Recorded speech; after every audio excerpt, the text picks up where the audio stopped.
everyone. Hi. Welcome to Hot Conversations with Jeauninè. I am she. I hope everyone is doing well tonight.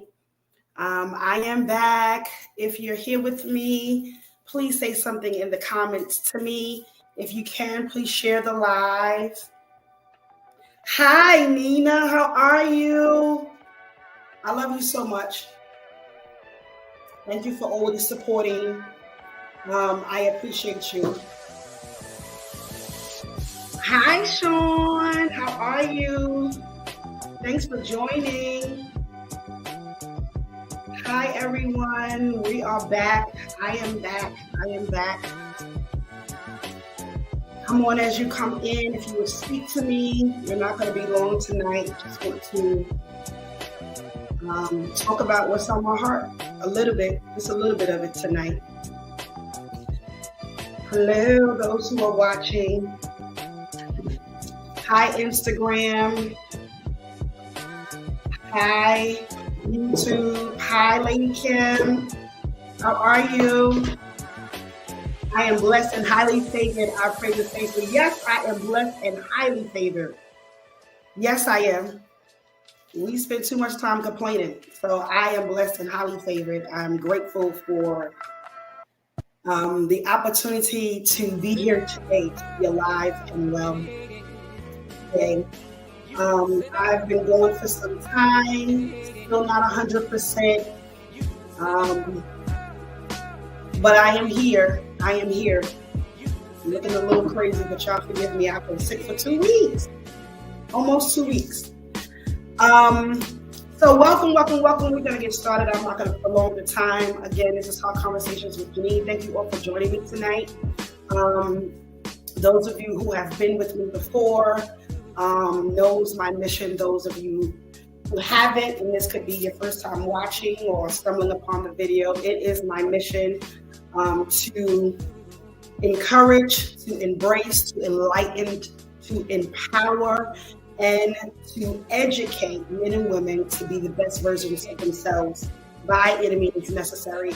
I consider my niche to be accountability, so I am the accountability partner, the accountability coach. That person who has a desire to show you sometimes. Thank you, please, Nina. So went away a couple of weeks ago, and I'm going to do a live about that very shortly, about my first time to Palm Desert, California. It was another family vacation, and went there for the first time, being in the mountains. I mean, surrounded by mountains, and they were beautiful. To come back home and get sick with an ear infection. Who would have knew that an ear infection would be, it's a lot. I've learned a lot. I try to take everything and learn something from it. And this ear infection definitely taught me a little bit more about how things are connected in the body and how it can affect certain things. So I am here. I am on medication. I am doing much better than I was. So thank you all for your prayers. Please keep me in your prayers. All right. So we have Facebook, we have Instagram, and we have YouTube. Hello to everyone. Thank you all for joining me tonight. I'm going to try to flip over to Instagram to see if there are any comments. I don't want to miss anything. Of course, I like to engage with everyone, not just me speaking, but if you have questions or you want to say something, please feel free to drop it in the chat. So I was supposed to have a live tonight with guests, and had to switch some things around, so I'm just going off the dome today. But I want to talk about really quickly, because I haven't been feeling good. I haven't really been on Facebook a lot and Instagram, and so I went through today and I saw a lot of people being like to engage. Oh no, wait, everyone.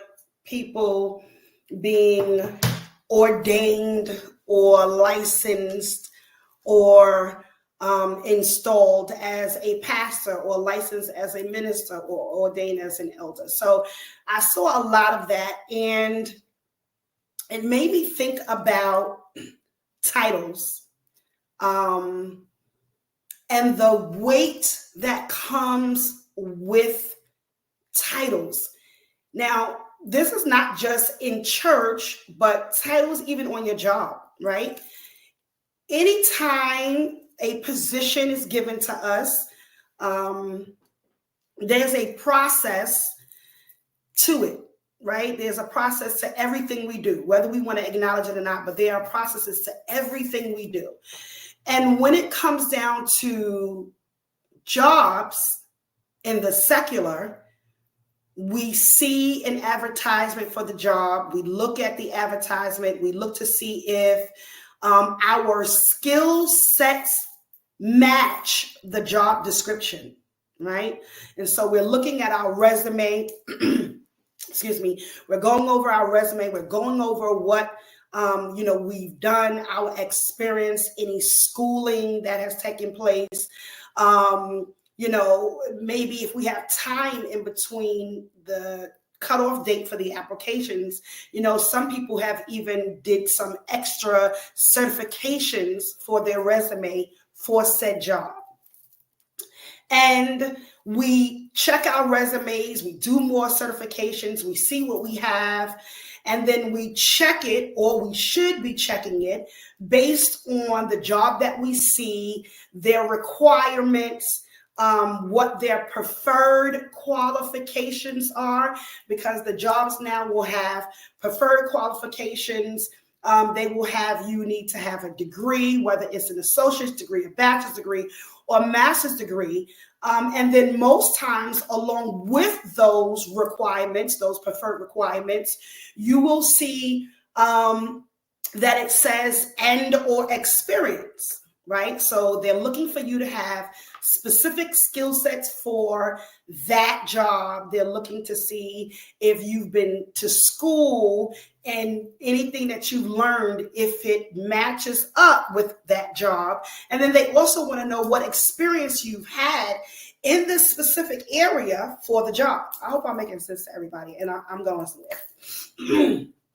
So they are looking for this in the secular world, right? And so knowing that, there's a job coming up for, I don't know, an architect. They want to know if you've been to school where they were able to properly teach you the dynamics of architectural, the mathematics that goes along with the architectural and designs and all of that, right? So you have a whole bunch of things that you have to do when it comes to the class for architectural. And then once you come out of school, did you have any experience? Did you work in that field? What other places have you worked at?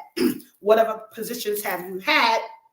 And sometimes, even in this quest for a new job, they ask for references from previous jobs to see how well you work with others, to see your skill sets, to see if you're consistent, if you're on time, if you are compatible with change.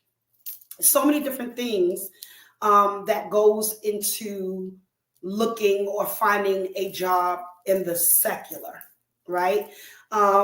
Once you are now called, you put your application in and they're calling you for an interview, you're preparing yourself for your interview, you're thinking about what questions they may ask you, you're doing some research about the company, preparing yourself for the conversation and the dialogue that is going to take place during this interview. Of course, those qualifications are also responsibilities that are given while you're at this job, right? They want to know that you can do the job, and they're telling you what additionally you may be doing in the job. So you have your qualifications, you have your responsibilities, and then they talk about what you get, what your benefit is with the job, whether it's health insurance and life insurance and medical and dental and eye.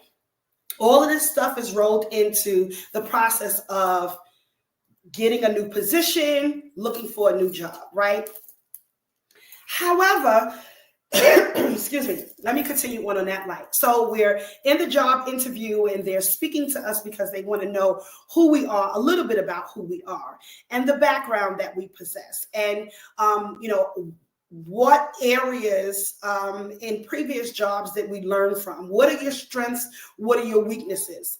They ask questions in reference to how are you with change? Do you adapt well with the change? How are you with a large group staff? How well do you work with a little bit of staff? So there's a lot of questions that they ask you when you're looking for a job, you're interviewing for a job, and trying to land a new job. Even when you get the job, they have training and onboard training and telling you what's expected and showing you how to work the system and telling you, what your duties during the day would be, what monthly duties you have, right? What meetings you need to attend, how you need to attend them. If you have to present at these meetings, how do you need to present? How do you need to do this? And how do you need to do that? So they give us an array of different things that we have to do. A lot of different things that we have to already be, right? And I was thinking with flipping it over to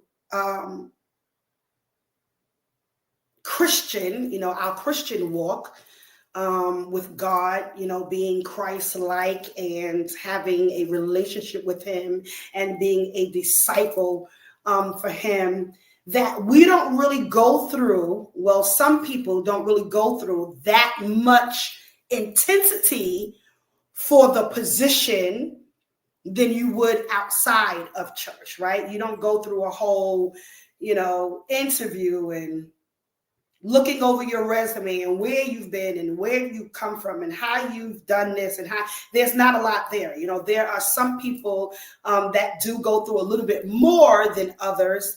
But it's not the same intensity. I believe that a little bit more should be incorporated in it, right? No job that you go on are you perfect for the job. Your skill set may be matched well with the job, but it's not a perfect fit until you've been in the job and you can master the job, right? Same thing when you move over to our relationship with God. And so I want to talk about the responsibility that we have, right?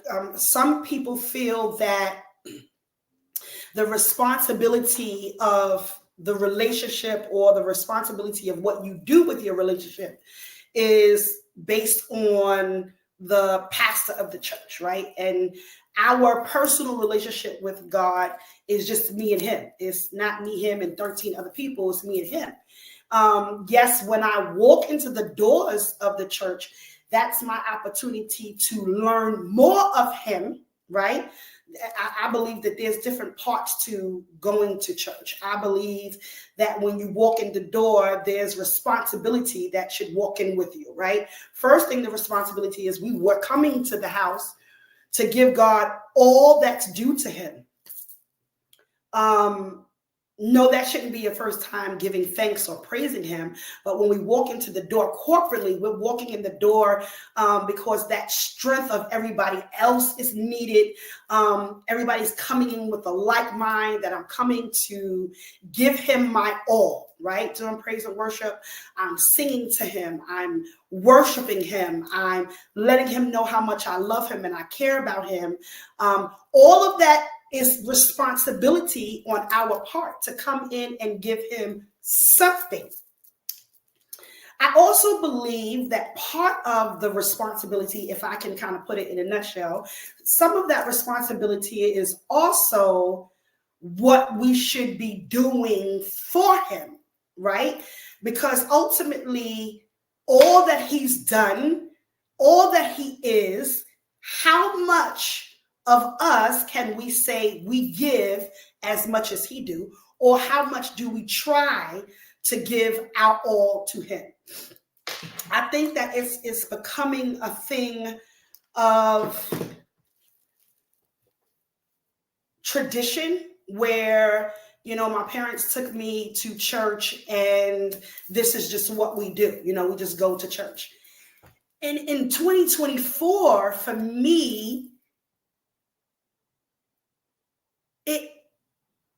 it's more than that. If we can go and sit on a man's job for 8 hours or more, because in my case, and I need to put this big thing, that I have a regular job. I think some people think that I don't have a regular job. I have a regular job.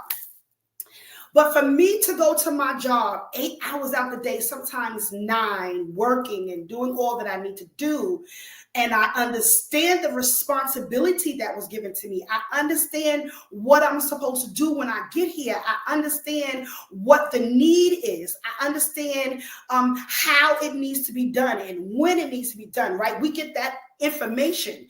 And is there a benefit that? Absolutely, because on the 15th and the 30th, I get a paycheck. So yes, I'm going to come in here and I'm going to do everything that I'm supposed to, because I know that that's what's going to guarantee my paycheck. Me doing my job. Me fulfilling the responsibility that I signed on the dotted line to say, yes, I want this job. Yes, I'm going to do this. Yes, I have the skill set. And if I don't have it now, I'm going to do all that I need to gain the skill set for this job.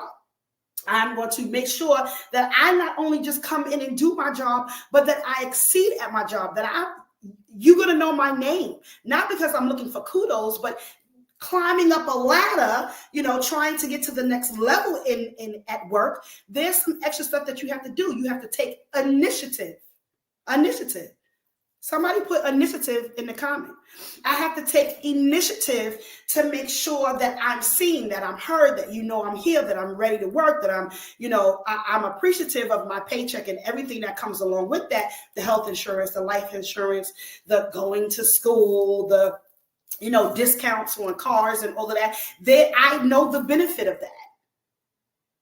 But then when we flip it over from the secular into church, it's like, the benefit is every single day, new mercies I see. The benefit is that he woke you up.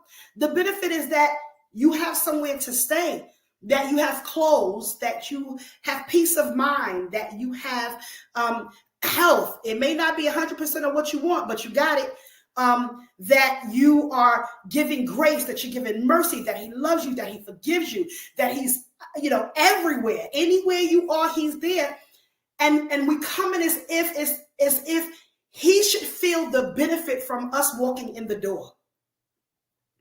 I don't really do a lot of church, but I'm going to go here today. I'm going to go here today.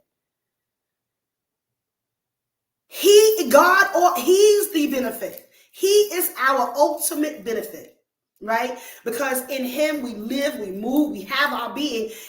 In him we are able to operate and to live and to work and to love and to purchase and to get. It's because of him that we are. But it's this mentality that when we walk into church, it's as if he should be doing something. It took me a long time to understand. People would say, oh, they caught the Holy Ghost. I don't understand what that means. I'm trying to figure out why is the Holy Ghost running? Where is he going? Anyway, but it's our responsibility to be the church. It's our responsibility to come in and to serve, but it's also our responsibility to come and give him what's due to him. Collectively, as a collective body on one accord, it should be clear that when I walk in this door, I'm going to give him my all, not just in my praise, not just in my worship, not just in my consistency, not just in my faithfulness, but also how may I serve you, God? What more can I do to serve you? What more can I do to benefit you, to benefit your word, to benefit your purpose? What need of me do you have? Because he has one. He has need of all of us, but not need to where it's going to be contingent on his existence because he's going to be here regardless of whatever we do. But he gives us opportunity. My point today is be careful of the titles. It's a lot of people running after titles. My thing is, if you're running after the title, run after the work of the title, and you'll get the title. Bishop just posted a happy anniversary post from 2013, November 3rd, 2013. And that is the day that he laid hands on me becoming a pastor. I am the pastor of administration. I have a few things that's under me, and I work in that aspect, not senior pastor, but I work in the area of that. I told them in 2013, well, really 2012, when they announced that we were pastor designates, that you can keep the title. I don't need the title to do the work. I don't need the title to do the work because I'm going to do the work. But what people need to, hi, Bishop, thank you. But what I want people to understand is go after the work, not the title. It's about the work of the title. But today I'm seeing that people want titles, but they don't want the responsibility that comes with the title. They don't want the work that comes with the title. There's no glam in that. And I think that people have made it glamorous to the point of that people feel like, oh, I want to do that because, you get a certain seat, or, you get recognized, or, because it makes you prestigious. Pastoring, if you ask pastors who are truly doing the work, ministry can be very draining. It can be almost hardship because ultimately you're leading people, right? And sometimes they're not following. And sometimes they're looking somewhere else or doing something else or not focused on what. So it's not an easy task. It's not an easy job to do because it becomes who you are, not just what you do. And so if we come out of the mindset that I want this title, because there's work that comes with the title. And if you are not willing, and please share this to everybody that go to church, okay? Pastors, leaders, whoever. And this is me enlightening, giving you perspective, because what I think sometimes we don't understand is that God is going to hold us accountable. You want the title? Okay, I'm going to give you the title. God called you? Okay. But we give titles and people just do whatever they want to. And then you have a church last week, and now this week you got a whole nother church. And then 2 years ago, you had a whole nother church. Like, what are we doing? There's responsibility to every title you may get, whether that's in a secular world at your job or whether that's in the church house. There's responsibility that comes with the title. And that responsibility doesn't fall only on the leader. It doesn't fall on the senior leader or the leaders of the ministry. It falls on everybody in the ministry. Even if you don't have a title, you still should be running after the work of the ministry. You should be running after the vision, because ultimately, if God has set you somewhere and there's vision there, you should do all that you can to understand the vision so that you can run with the vision. But this thing nowadays that we want title and we don't want to do anything, or we want title, we want to be in the pastor's face, but then when everything else is going on, we can't find you. That's not, hello? That's not how any of this works. And the bad part about it is I always say I would rather have the respect of the people than have a title before the people. Because you could give people titles all day long, but if the people don't respect them in that title, what's the purpose of them having a title? I think I'm going to propose maybe over to, not going over, but maybe mimicking some of the secular world when it comes to skill set, qualifications, consistency, dedication. Like all of that stuff needs to be part of the church, to where we evaluating all of those skill sets as well. right? I'm not saying that. I always want people to understand that we're human first, right? When God calls my name, he's calling my name. He's not calling my title. He's going to call my name. Now, he's going to have conversation with me about that title, but he's going to call my name. And you need to make sure that your name is clean. At least let the people respect you in this quest for some title. I tell my father and my brother all of the time. I say to this all of the time. And I haven't said it recently because I know I'll be getting on their nerves a little bit with it, but it's like, take it back. Take the title back. It's a lot of responsibility that comes with the title. It's a lot of responsibility that comes with the title. And even if you don't have a title, you are a disciple of Christ. That is a title, and there is much work that comes with that. Much work that comes with that. There's a standard that any church that you go to, the leader sets. Everybody should understand that standard and abide and enforce. So that we're working together as a unit, as a team, for whatever the vision is. Skill set needs to come in there. We need to start paying attention to that. And if you're not in a place where you're ready for work, then you're not ready for title. Like, you can't go to, I don't know, Macy's and say, I want to be the manager, but you want to sit and kick your feet up all day inside the break room.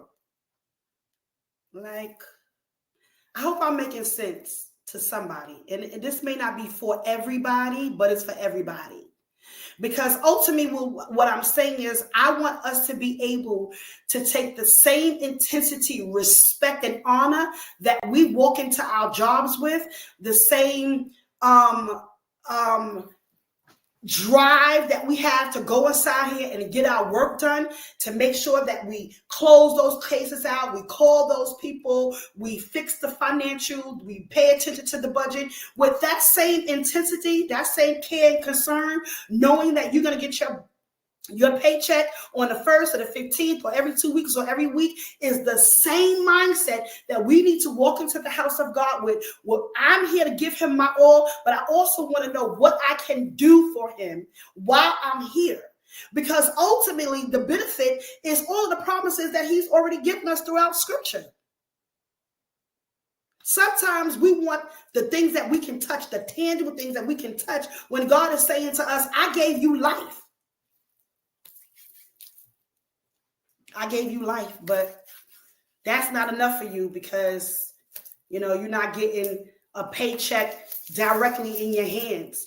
And we have to think about all that God gives to us and all that he is to us, and understand how valuable that is.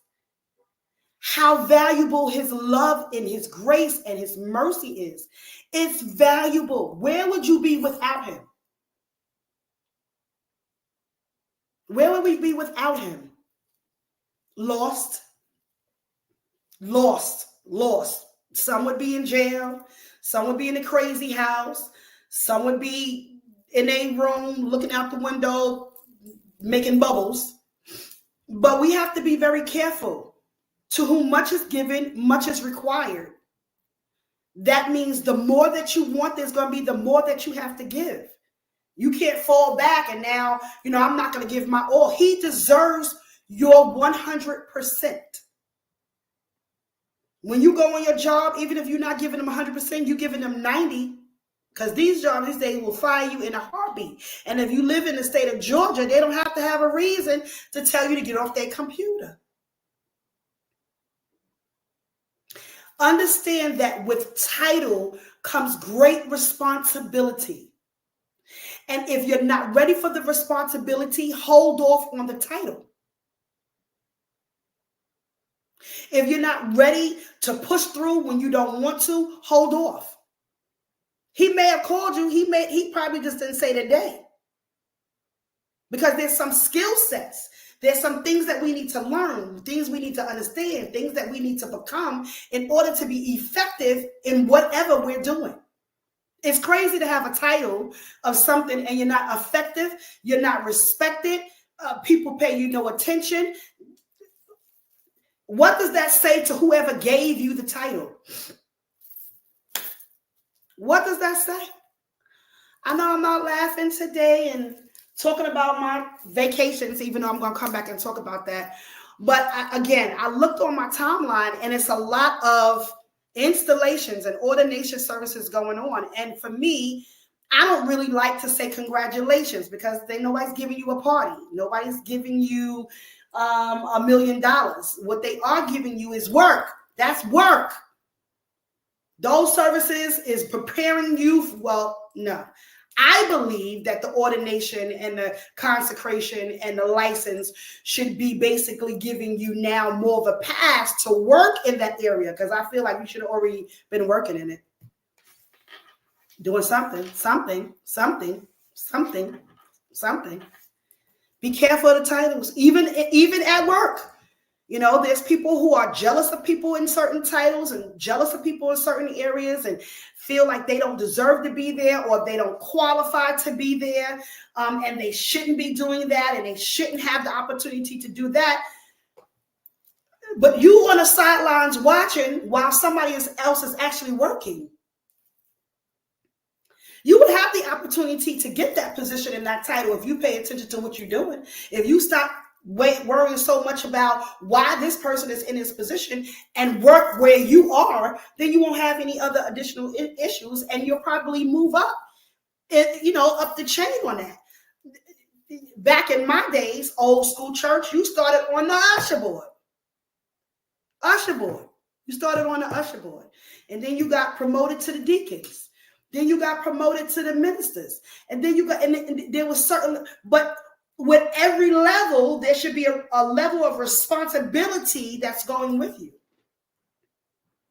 Everybody wants a title, but nobody wants to work. That's my encouragement for y'all today. That if you desire the office, if you desire the seat, make sure that you can fulfill the seat.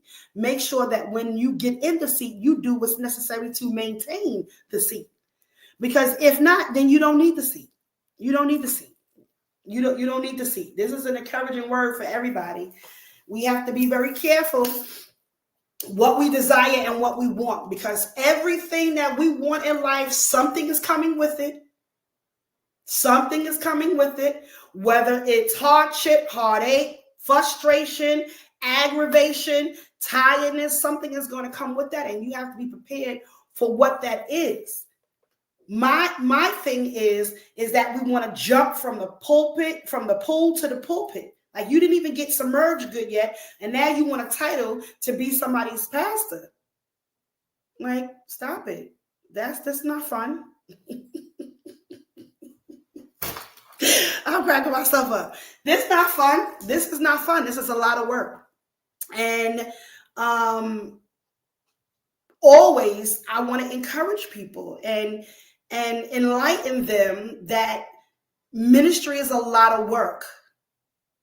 You're dealing with different people and different situations, different circumstances, different backgrounds, different levels of drama, different levels of toxic behavior. It's an array of things that comes with that. And if you want to get into that, make sure that you're ready and you're prepared and that you have skill set that will help you within that.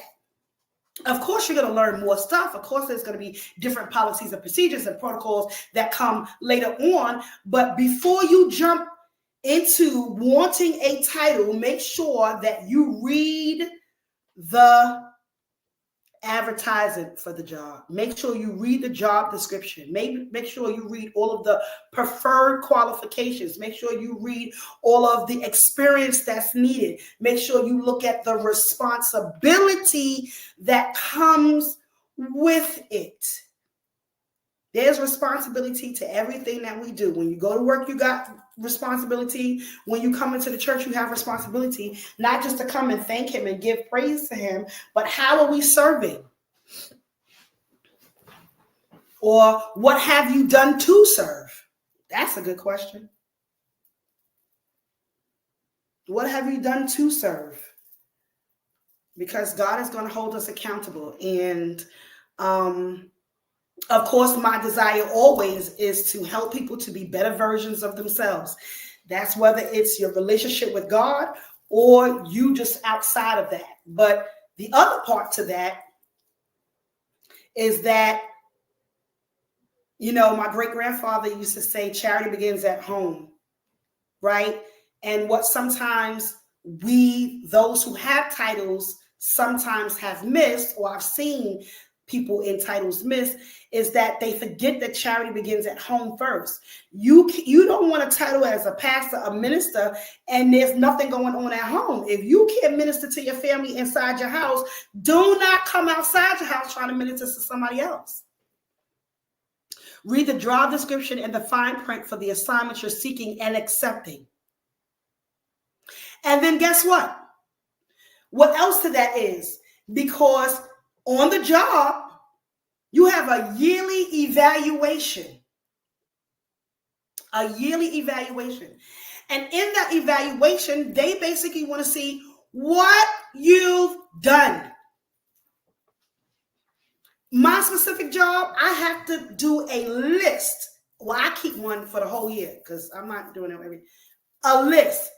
And my list consists of everything that I've done. I don't care whether you think it's small. I did it. Yes, I did. I did it. I'm putting that on my list. If I've had training with 35 people, I'm putting that on my list. If I had training 2 days later and there was only 4 people on our list, guess what I'm going to do? I did training on such and such date, such and such date, such and such date, such and date. Why? Because I need you to be mindful of everything that I've done. I want you to be mindful of how I've gone above and beyond, how I've taken initiative, how I've done extra work, so that when it's time for my evaluation, I like it. It looked good to me, right? And that's my thing. Sometimes we look at what we could get our hand from God instead of looking at all of the things that he's already given us or what he can give us, because we're not really concentrating on that. We're not associating the two or even thinking about evaluating it kind of sort of the same, right? Because ultimately, all that I do for God, all that I do in my church is for God. So at the end of the day, I know that he's going to do something for me. And if he chose today to say, Jeauninè, you know what, today I'm not going to do anything extra because I gave you a whole bunch, I'm still in awe because his love alone is valuable to me. It's more valuable to my paycheck.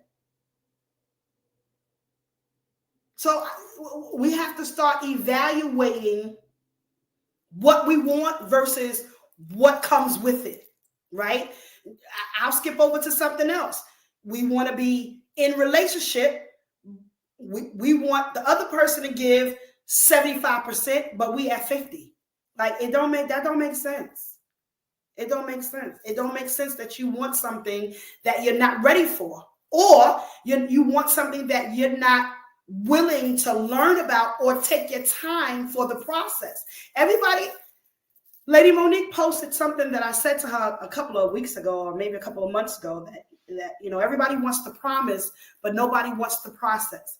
Everybody wants what they can get, but they don't want how you get there.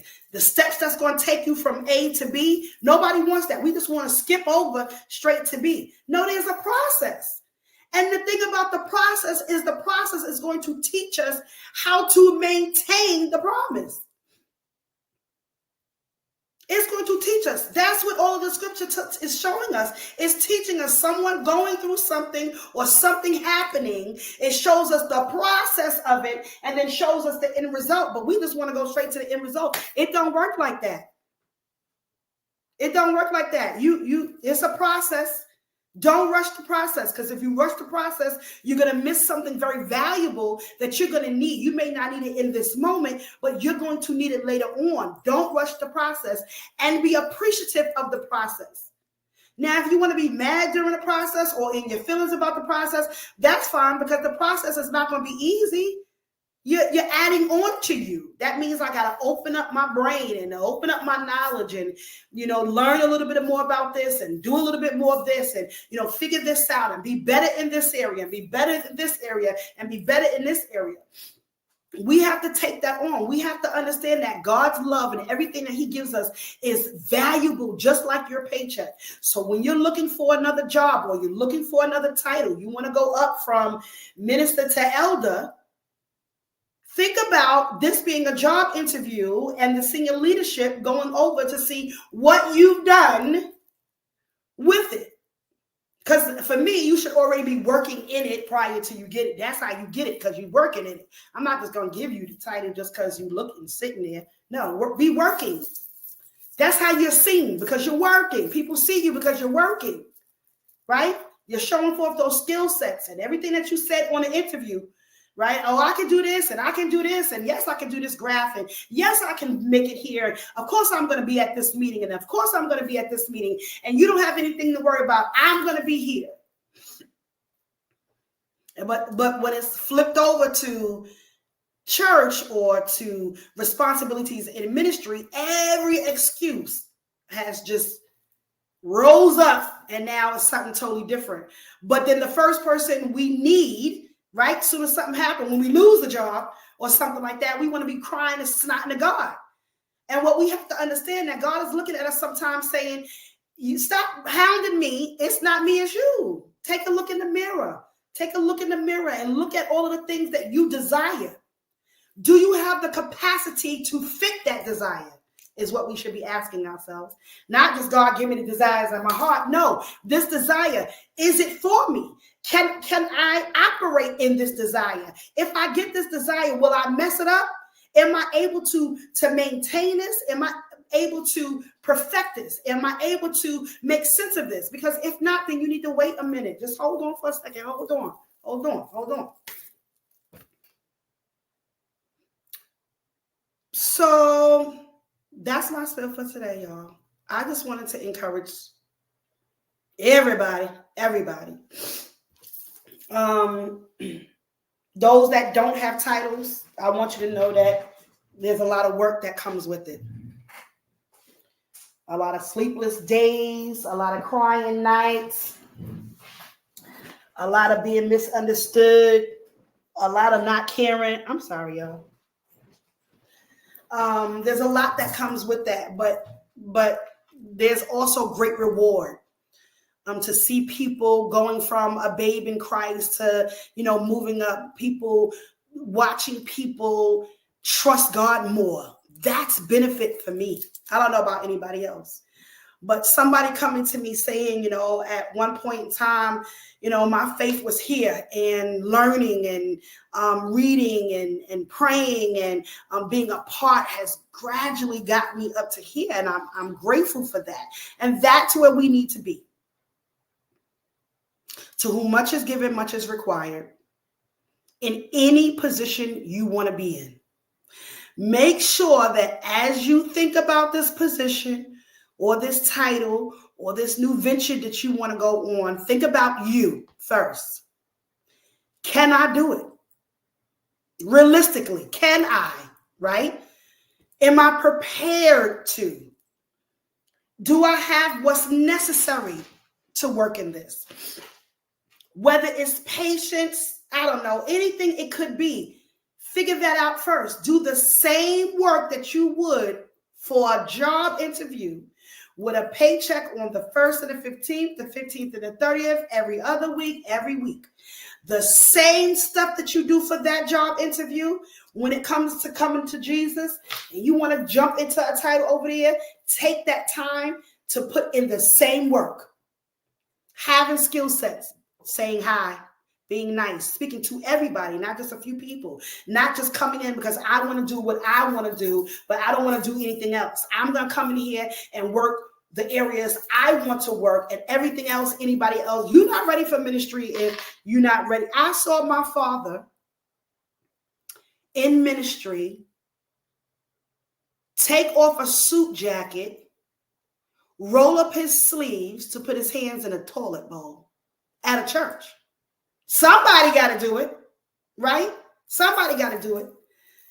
But if God called you to ministry and included in that ministry is not work, God didn't call you. Or it could be a God, not the God, not the God, the big one, him. It could be a God, lowercase a and lowercase g. Because if he called you to it, then he, in your conversation and in your prayer time with him, he's going to let you know what he needs for you to do.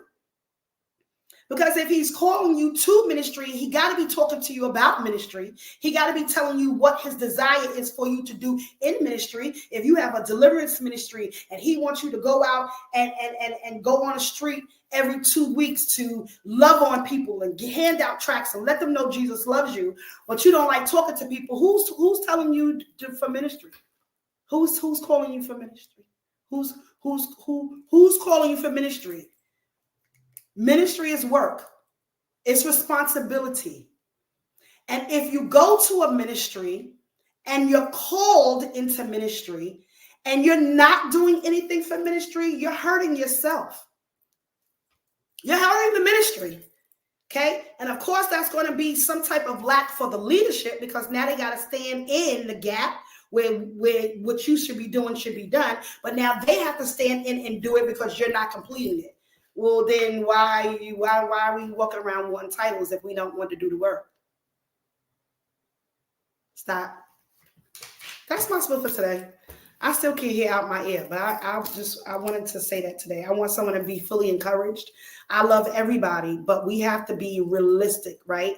And I think that because you don't feel a consequence in the moment, that maybe you think that they're not coming, they are. And I'm not saying that anybody is.